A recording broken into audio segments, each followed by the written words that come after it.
एक लड़का अपनी नई कार से यूपी की तरफ एक गांव की तरफ दौड़ा हुआ जा रहा था। तभी वह एक गांव के अंदर घुसता है और उस गांव में कुछ किसी का पता पूछने लगता है और पता पूछता पूछता वह एक झोंपड़ी नुमा घर के दरवाजे पर जाकर गाड़ी को रोक देता है। जैसे वह गाड़ी को वहां पर रोकता है तो घर के अंदर से कुछ महिलाएं निकल कर आती हैं कि ये कौन आ गया हमारे घर। तभी उस कार में से एक लड़का उतरता है और उतर करके वह पता पूछता है उस घर के सामने। वह कह देते हैं कि हाँ जी यही घर है। उसके बाद वह लड़का उस घर के अंदर जाता है। जाकर के जब वह देखता है वहाँ पर तो एक बुजुर्ग आदमी जो चारपाई पर बैठा हुआ था, उसको खांसी उठ रही थी, यानी कि वह बीमार था। और उसके बाद उसके पास जाकर कहता है, बाबा पहचान लिया क्या आपने मुझे? अब जो वह बुजुर्ग आदमी था वह उसकी तरफ देखता है, वह पहचान नहीं पाता है, लेकिन कुछ देर के बाद वह उसको पहचान लेता है और गले लगकर रोने लगता है। दोस्तों आखिर कौन तो वह लड़का था, कौन वह बुजुर्ग था और क्यों वह लड़का पता पूछता हुआ उसके घर पर आया था, पूरी कहानी यहाँ पर जानने वाले हैं। वीडियो को लास्ट तक ज़रूर देखिएगा दोस्तों। जैसे ही वह बूढ़ा पिता उठता है और उस लड़के को गले लगा लेता है, इतने में ही घर के अंदर से दो लड़कियाँ जो उस बूढ़े आदमी की पोतियां थी जो कि जवान हो चुकी थी, और उसकी खुद की पत्नी जो कि बुजुर्ग हो चुकी थी, और उस बूढ़े आदमी के बेटे की विधवा पत्नी वहां पर आकर के ये सारा नज़ारा देखने लगते हैं। नमस्कार, मैं हूं सुदेश कुमार और तिरछी बात चैनल में आपका स्वागत है। दोस्तों यह घटना जो घटित होती है बड़ी ही हृदय स्पर्शी है और इस घटना से बहुत कुछ सीखने को मिलता है कि जीवन के अंदर हमें भलाई के काम करते रहना चाहिए, क्योंकि भलाई का काम हमारे आगे पुण्य बनकर आता है। एक श्यामलाल नाम का शख्स रहा करता है जो कि गुजरात के एक गांव में रहता है। उसके घर में उसकी पत्नी शोभा है, उसके दो बेटे हैं, मनोज जिसकी उम्र 14 साल और उसका छोटा बेटा जो कि वहाँ पर मनोज से छोटा है। अब जो श्यामलाल होता है यह मेहनत मजदूरी करता है, थोड़ी बहुत खेती बाड़ी है, लेकिन उससे गुजर बसर परिवार का हो नहीं रहा था। तो यह परिवार बहुत ज़्यादा टेंशन में था। टेंशन की वजह से घर के अंदर झगड़े हो जाया करते। कई बार श्यामलाल अपनी पत्नी से लड़ जाया करता कि अब मैं कैसे करूं, क्या करूं, इतनी मेरी कमाई नहीं होती है जितना घर का खर्चा हो जाता है। इस टेंशनबाजी को देख रहा होता है उसका बड़ा बेटा मनोज को यह सब सहन नहीं होता है। रात दिन यह सोचा करता कि किसी तरह से मेरा परिवार अच्छे से चल जाए और इसके लिए मुझे कमाना पड़ेगा, ऐसे घर बैठा रहूँगा तो ऐसे काम नहीं चलेगा। मनोज जो कि अभी तक स्कूल जाया करता था, लेकिन अब मनोज एक ऐसी प्लानिंग करता है कि इस परिवार को मुझे संभालना ही होगा, वरना बाबा बूढ़े हो चुके हैं, यह कब तक कमाएंगे और इस तरह से परिवार चलेगा तो हम तो बस भूखे मरने की नौबत आ जाएगी। तो मनोज प्लानिंग के तहत अब घर छोड़ करके निकल जाता है यूपी की तरफ, यूपी के एक शहर की तरफ। अब जैसे ही मनोज घर से रात को निकलता है तो उसके जो घर वाले होते हैं उसे चारों तरफ ढूंढते हैं, यारी रिश्तेदारी आस पड़ोस में सबको पूछते हैं, लेकिन कोई भी उसका आता पता नहीं बताता है। मनोज जो कि 14 साल का है और खेतों के रास्ते होते हुए वह सीधा बस पकड़ लेता है और सीधा यूपी के एक शहर में पहुंच जाता है। अब माँ बाप बहुत परेशान, इधर मनोज जिसका कोई शहर के अंदर ना कोई जानकार है ना कोई उसे जानता है, और दूसरी बात मनोज को नौकरी चाहिए थी जिससे कि घर परिवार का खर्चा चल सके, लेकिन दोस्तों इतने छोटे बच्चे को कोई नौकरी पर रखता नहीं है। अब तो मनोज दर दर की ठोकर खाने लगता है, कभी किसी दुकान में नौकरी मांगने जाता, कभी किसी के यहाँ नौकरी मांगता है, लेकिन कोई भी उसको नौकरी नहीं देता है। अब सुबह से शाम हो जाती है, एक पार्क के अंदर वह बैठा हुआ था, उसको भूख लगने लगती है और बच्चा तो वह था ही। तभी अब खाने की सोचता है कि कहाँ से खाना खाऊंगा, ना तो मेरे पास पैसे हैं और पैसे बिना खाना कैसे खा सकता हूँ। तभी पार्क की साइड में जो वहाँ पर एक दीवार बनी हुई थी, वहीं पर एक भेल पूड़ी वाला आदमी अपनी रेहड़ी लगाकर खड़ा हुआ था। अब यह लड़का वहाँ पर जाता है, जाकर के पहले तो काफ़ी देर तक देखता रहता है कि क्या करूँ, इससे कैसे मांगूँ भी या ना मांगूँ। तभी उसकी नज़र एक आदमी पर पड़ती है जिसने भेल पूड़ी में से थोड़ा सा खाया था और बाकी की भेल पूड़ी उसने डस्टबिन में डाल दी थी। अब मनोज जैसे तैसे डरता डरता डस्टबिन के पास जाता है और भेल पूड़ी को निकाल कर खाने लगता है, जो वह बची हुई भेल पूड़ी थी। अब यह नज़ारा वह रेहड़ी का मालिक देख रहा होता है कि इस बच्चे को भूख लगी है और इसलिए यह भेल पूड़ी खा रहा है। वह एकदम से उससे कहता है, नहीं बेटा इसको मत खाओ, गंदी है, इसको फेंक दो, तुम्हें भूख लगी है ना, ये लो मैं तुम्हें खाने के लिए दे देता हूँ। उसके बाद वह रेहड़ी वाला जिसका नाम होता है प्रकाश, वह उसको भेलपूड़ी खाने के लिए दे देता है। उसका पेट भर जाता है। और उसके बाद प्रकाश ज़्यादा पूछता नहीं है, सोचता है कि शायद यहीं का कहीं पड़ोस का ही बच्चा होगा। अब यह जो लड़का होता है जिसका नाम मनोज है, घर ना ठिकाना, कोई भी जगह नहीं थी, यह उसी पार्क में चला जाता है और वहीं पर आराम से एक बेंच बनी हुई थी, थका हारा था, वहीं पर लेट जाता है। अब शाम के समय में सारे पार्क के लोगों को मतलब सारे पार्क के लोग घर चले जाते हैं, तो पार्क का जो चौकीदार होता है पूरे पार्क में देख रहा होता है कोई है तो नहीं, फिर ताला लगाता हूँ। लेकिन मनोज यह देख करके कि भैया तो मुझे भी निकाल देगा, फिर रात में मैं ठहरूंगा कहाँ, वह चुपचाप झाड़ियों के पीछे छुप जाता है। और जैसे ही चौकीदार उस पार्क का ताला लगाकर निकल जाता है तो मनोज आराम से वहीं पर सो जाता है। रात भर उसे मच्छर काटते हैं, लेकिन करे भी तो करे क्या, यहाँ तो माँ भी नहीं है जो पंखा हिला दे या पंखा कर दे या फिर चद्दर उठा दे। जैसे तैसे उसने रात काट ली होती है। फिर दूसरे दिन वह फिर से नौकरी मांगने के लिए इधर उधर घूमता है, लेकिन कहीं भी जुगाड़ उसका फिर भी नहीं बनता है। उसके बाद दोस्तों अब वह दोबारा उस रेहड़ी पर नहीं जाना चाहता है, क्योंकि वह सोचता है कि मैं रेहड़ी पर जाऊंगा तो रेहड़ी वाला यही कहेगा कि ये तो रोज़ रोज़ आ जाता है, ऐसे ठीक थोड़ी होता है। अब वह भूखा प्यासा वहीं पार्क में बैठा हुआ था और उसको बहुत तेज़ बुखार हो जाता है। बुखार से बदन तप रहा था। पार्क में घूमने वाले औरतें और महिलाएं जो भी थी वहाँ पर, वह कह रही थी देखो कितना छोटा सा बच्चा है, नशा करके पड़ा हुआ है।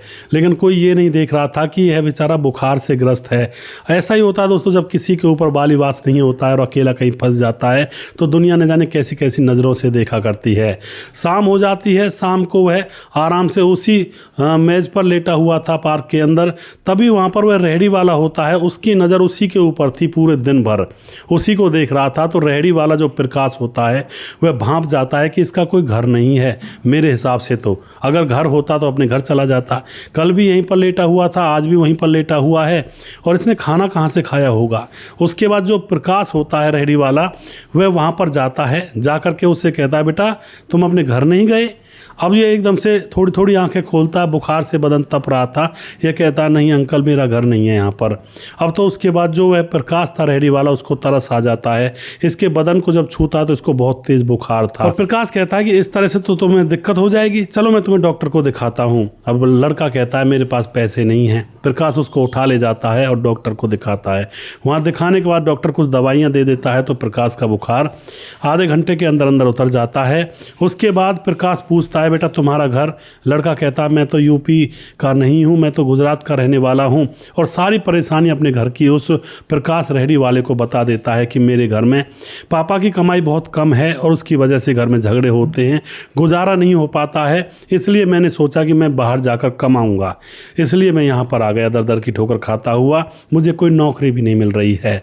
यह बात सुन करके जो रेहड़ी वाला प्रकाश होता है उसकी आंखें छलक आती हैं कि देखो मजबूरी क्या क्या इंसान से करवा देती है। उसके बाद प्रकाश उस लड़के मनोज को अपने साथ ले जाता है, खाना वाना खिलाता है जैसा भी वो खाता है, और अपने ही कमरे में, क्योंकि वह भी वहाँ पर किराए का एक कमरा ले करके उसमें अपनी रेहड़ी का सामान रख लिया करता है और उसी में खुद सो जाया करता है। तो वहीं पर प्रकाश उस बच्चे को भी सुला लेता है। अब तो वह उसको अपनी रेहड़ी पर ले जाता है कि बेटा तुम्हें कहीं घूमने की ज़रूरत नहीं है, तुम्हारे खाने खर्चा का मैं दे दूंगा और फिर उसके बाद देखेंगे क्या करना है। अब प्रकाश अपनी रेहड़ी पर ही उस मनोज नाम के लड़के को ले जाया करता है, वहाँ पर कुछ सामान पकड़ाना या कोई मार्केट से बाज़ार से सामान लाना, इस तरह का छोटा छोटा काम उससे करवाने लगता है। कुछ दिन गुजर जाते हैं। प्रकाश ने सारी चीज़ें सोच रखी थी। कुछ दिन गुजरने के बाद एक ठिया ढूंढता है, जगह जहाँ पर दूसरी रेहड़ी लगाई जा सके, और प्रकाश एक मतलब रेहड़ी खरीदता है और कुछ सामान, और कहता है बेटा मैं इस काम को तुम्हें करवा दूँ तो तुम कर लोगे? लड़का कहता है हाँ जी अंकल जी मैं कर लूँगा इस काम को, क्योंकि मैंने सीख लिया है आपके यहाँ पर रह रह कर। तो प्रकाश उसके लिए एक रेहड़ी लगवा देता है और उस पर मनोज को रख देता है। और अब दोस्तों यहाँ पर क्या होता है, मनोज की अलग रेहड़ी, प्रकाश की अलग रेहड़ी, और प्रकाश उसको खूब सपोर्ट करता है और अब मनोज भी पैसे कमाने लगता है। तकरीबन 6 महीने गुजरने लगते हैं और 6 महीने में जो मनोज होता है 20,000 रुपये इकट्ठे कर लेता है। 20,000 रुपये इकट्ठे करने के बाद अब वह प्रकाश से कहता है कि अंकल जी इन पैसों को आप किसी तरह मेरे घर भेज दीजिए।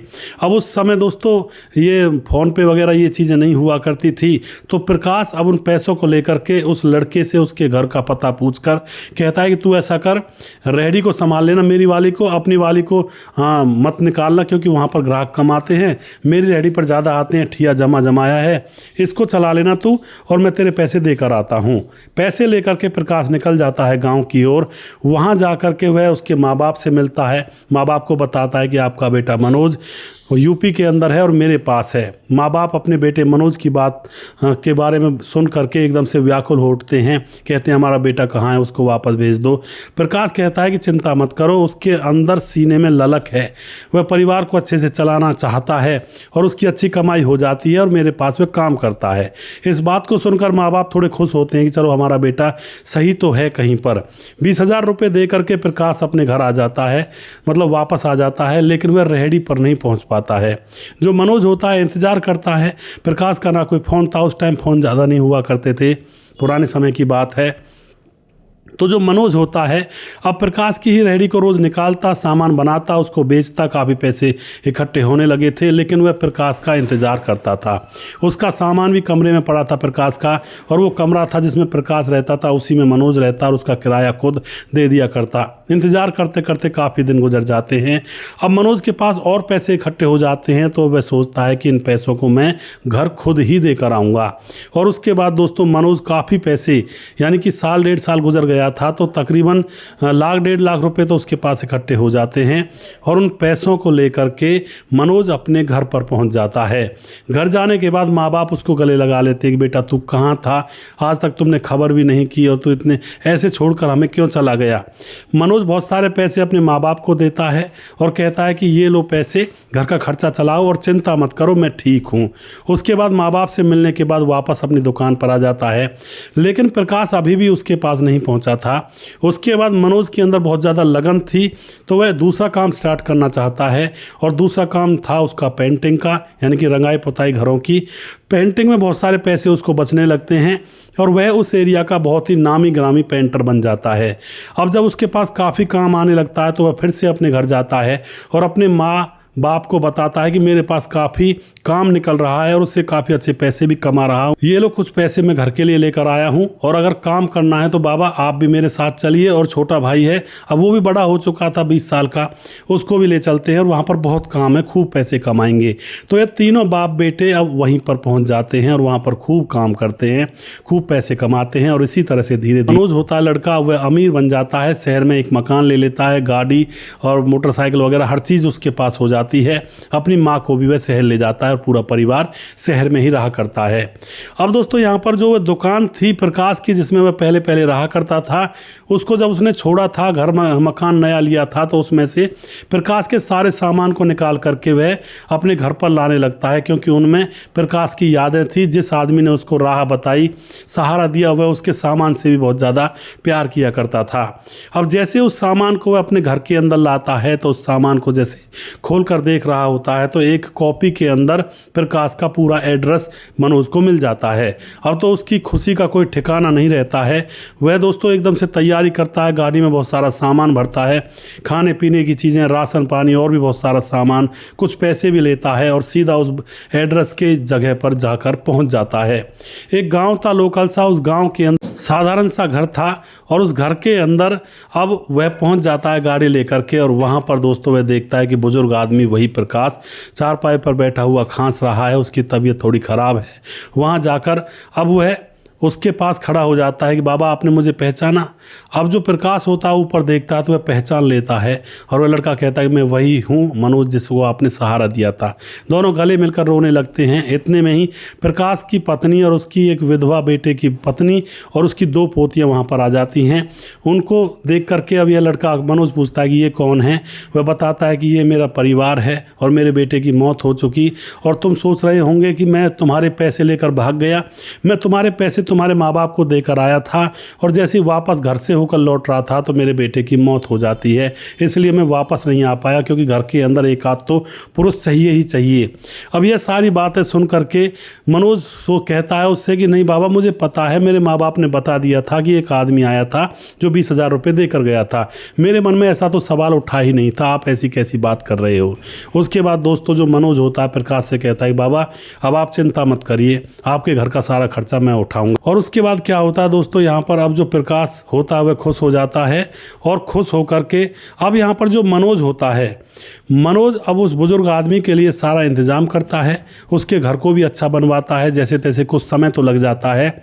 और उसके बाद उसकी जो पोतियां थी उनकी शादी करता है धूमधाम से, और उसके बाद जो उनका खर्चा पानी होता है उस सारे खर्चा पानी को अपने माँ बाप समझ करके उसको अपना दूसरा घर समझ लेता है, और अब जो भी कमाता है उनका खर्चा भी वह वहीं पर पहुंचाया करता है। और जो मनोज है उसके माँ बाप भी इस बात से बिल्कुल नाराज़ नहीं हैं, क्योंकि उनको पता है कि उनके 14 साल के बेटे को उस समय इसने अपनाया था जब उसका कोई सहारा नहीं था, तो ऐसे ही अब सहारा उसका भी हमें बनना पड़ेगा। तो दोस्तों यहाँ पर अब प्रकाश बहुत खुश है, उसने जो कर्म किया था उसको फल मिल गया, और जो मनोज होता है वह भी अब शादी कर लेता है और अपने दोनों परिवारों के अंदर आराम से मिलजुल कर रहा करता है। मनोज को भी अब बच्चे पैदा हो गए हैं, भरा पूरा परिवार ये बन चुका है। तो दोस्तों कई बार एक कहावत कही जाती है, भाई रिश्ते और परिवार सिर्फ ईंटों के महल से नहीं बनता, परिवार तो दिल के रिश्तों से बनता है। अब ये छोटा परिवार था, अब इतना बड़ा परिवार बन गया सिर्फ और सिर्फ दिल के रिश्तों से। और जो प्रकाश ने मेहनत की थी उस बच्चे के साथ, उसके ऊपर दया करके उसको एक रास्ता बताया था, उसको भूखे को खाना खिलाया था, तो भगवान वही देखता है। इन सारी चीज़ों को देख करके अब भगवान ने भी ऐसा ही नतीजा मनोज को दे दिया और प्रकाश को भी दे दिया। तो इस तरह से दोस्तों भलाई हमेशा व्यर्थ नहीं जाती है, हमेशा क्या कभी भी व्यर्थ नहीं जाती है। हो सकता है भलाई का फल इस जन्म में ना तो अगले जन्म में मिलेगा ज़रूर। इसलिए भलाई करते हुए इंसान को चलना चाहिए और अपने जीवन को सुदृढ़ बनाना चाहिए।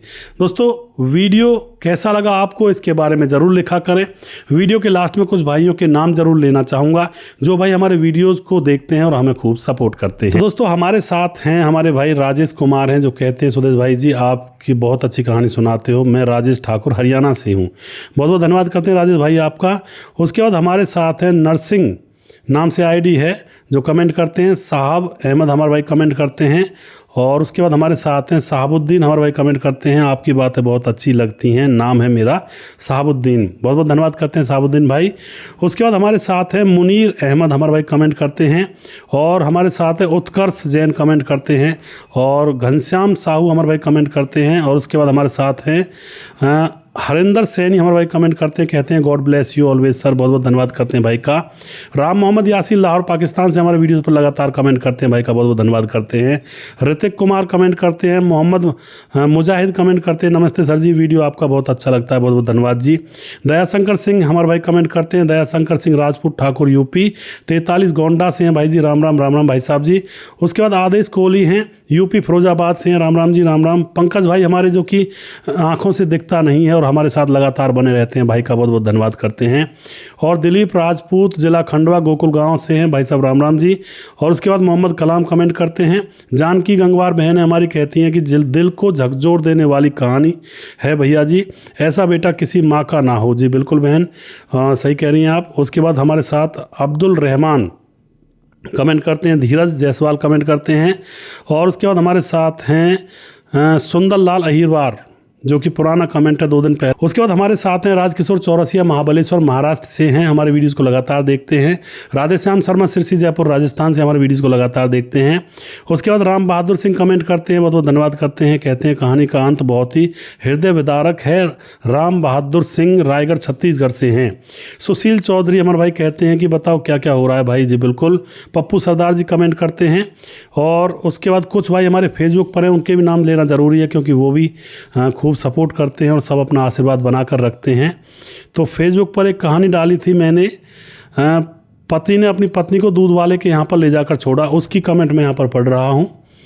हमारे साथ है सलमान अंसारी, आपकी वीडियो देखकर हमको बहुत कुछ सीखने को मिलता है, बहुत बहुत धन्यवाद करते हैं सलमान भाई। और दोबारा कहते हैं सलमान भाई, भैया जी आप मेहनत करो, हम सब लोग आपके साथ हैं, बहुत बहुत धन्यवाद जी। अमित पटेल बिहार बेलवा का मोतिहारी जिला से, एक कहानी तो मैंने पहली बार ऐसी कहानी सुनी है और आपके चैनल पर बहुत बहुत धन्यवाद करते हैं भाई। धीरज बर्नवाल हमारे भाई कहते हैं दिमाग से काम लिया और सही फैसला लिया। जी बहुत बहुत धन्यवाद। समाधान पाटिल सुदेश भाई राम। समाधान पाटिल जी आप कह रहे हैं कि आपका नाम मैंने नहीं लिया है, 2-3 वीडियो में मैंने लिया तो है शायद हो सकता है वो नाम मैंने लास्ट में लिया हो। आपकी शिकायत थी कि मेरा नाम 2 वीडियो से नहीं आ रहा है, तो आप देखिएगा ज़रूर, मैंने लिया है। उसके बाद हमारे साथ सलमान अंसारी और सूरज राज कमेंट करते हैं, रजत सैनी कमेंट करते हैं, मोहम्मद इब्राहिम लगारी कमेंट करते हैं, अजय देवनाथ राम राम भाई जी, मुनमुन श्रीवास्तव हमारे अंकल जी कहते हैं कि जय श्री राम, और बहुत बहुत धन्यवाद करते हैं। ये बिहार के 28 से हैं, बिहार 28 से। प्रवीण बघेल शिवपुरी से हैं। अशोक कुमार जो कि रहने वाले नेपाल के हैं और सऊदी में जॉब करते हैं, भाई बहुत सपोर्ट करते हैं, बहुत बहुत धन्यवाद करते हैं। मुकेश कुमार यूपी 83 से हैं, राधे राधे जी। मोहम्मद इब्राहिम लगारी दोबारा कमेंट करते हैं, वेद प्रकाश कमेंट करते हैं, सुरेश रौत कमेंट करते हैं, और बाबूलाल मीना हैं, रविंद्र भदौरिया कमेंट करते हैं, और उसके बाद मुकेश सिंह, बहुत अच्छा सुरेश भाई, और उसके बाद मोनू जैन और सूरज डियो हमारे भाई जो कि फिजी से रहने वाले हैं, फिजी देश पड़ता है, और जो कि लगातार हमारे साथ बने रहते हैं और वहीं के हैं, मूल निवासी भारत के हैं, यानी कि दादा परदादा गए थे उनके फिजी में, जो अंग्रेज़ों के समय में यहाँ से मज़दूरों को ले जाया गया था। वहाँ पर गन्ने की फसल हुआ करती थी, तो कुछ लोग तो आ गए थे वापस आज़ादी के बाद, कुछ लोग वहीं बस कर रह गए थे। तो फिजी में भी एक तरह से मिनी इंडिया उसको कहा जाता है, हिंदी चलती है वहाँ पर। तो बहुत बहुत धन्यवाद करते हैं भाई का। जिस भाई का नाम रह गया उस भाई का नाम मैं अगले वीडियो में ज़रूर लूँगा। अगला वीडियो बहुत जल्दी फिर से लेकर आऊँगा। तब तक आप खुश रहें, सावधान रहें। जय हिंद, जय भारत।